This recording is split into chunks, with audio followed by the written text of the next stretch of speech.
This video is on percent increase and decrease. This is using percents to describe a change, either an increase going up or a decrease going down.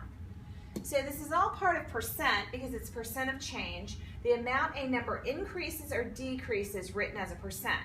And the way that you do this, the percent of change is the amount of change, and you find that from subtracting over the original amount, the amount that you start out with, times 100. And I'll show you how that works. If the amount goes up, it's a percent of increase, and if the amount goes down, it's a percent decrease. So we're actually going to identify is it an increase or decrease from the very beginning. So Jack scored an average of 18.2 points last week and 24.6 points this week. Find his percent increase. Well, now I already told you increase. And we said that percent increase is the increase over the original amount. So the increase I can find out by subtracting 24.6 minus 18.2, that's 4.4. And then that's over the original amount, not the highest amount, but the first amount. And that's 18.2. Then you divide, you subtract those, and then you divide, and you get 0.242.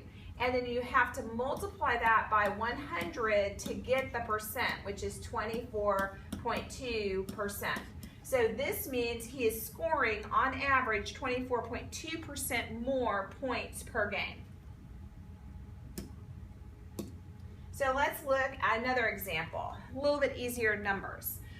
Find the percent increase or decrease from 16 to 12. So what's going on here? It's 16 to 12. It's going down, so it's a percent decrease.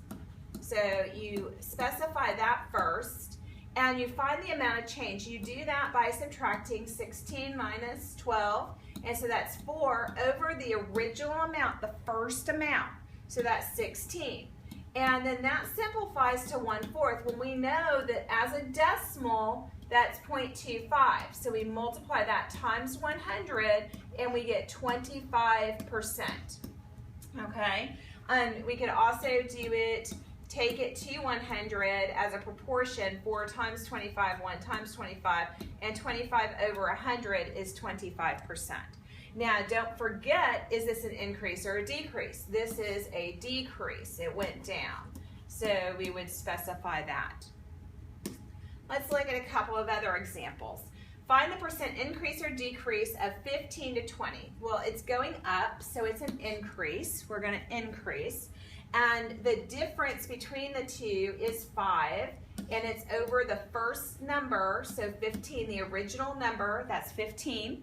And so I'm going to simplify this to 1/3. Well, I know that 1/3 is 33 1/3%.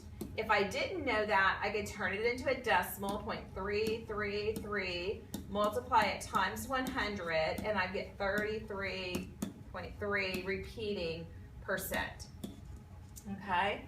And then find the percent increase or decrease from 45 to 36. Well, that's going down, so it's a decrease. And this we need to specify this was an increase. And so this is a decrease, so I still find the difference between these two. 45 minus 36 is 9.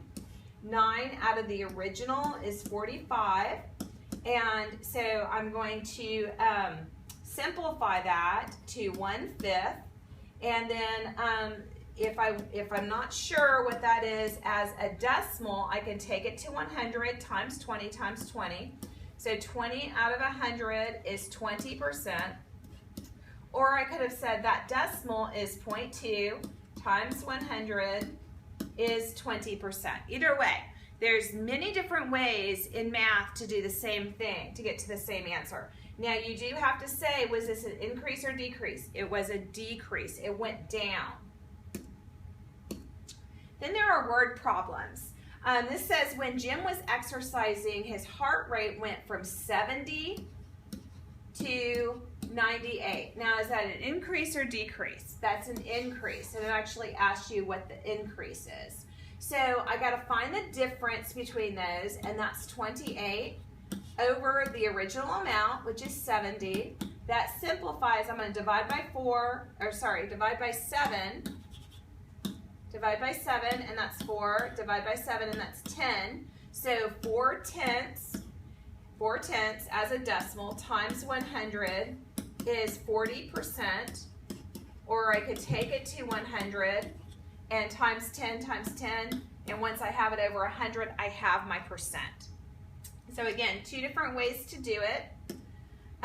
The last example, and this is an interesting one because this increase is so big, it's bigger than what we're used to.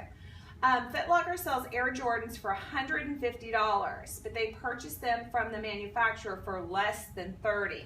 So actually the original price is $30, what they sell it at is $150. That difference is $120, the difference, and this is an increase. And the question even says markup, which would be increase, and that's over the original amount, which is 30.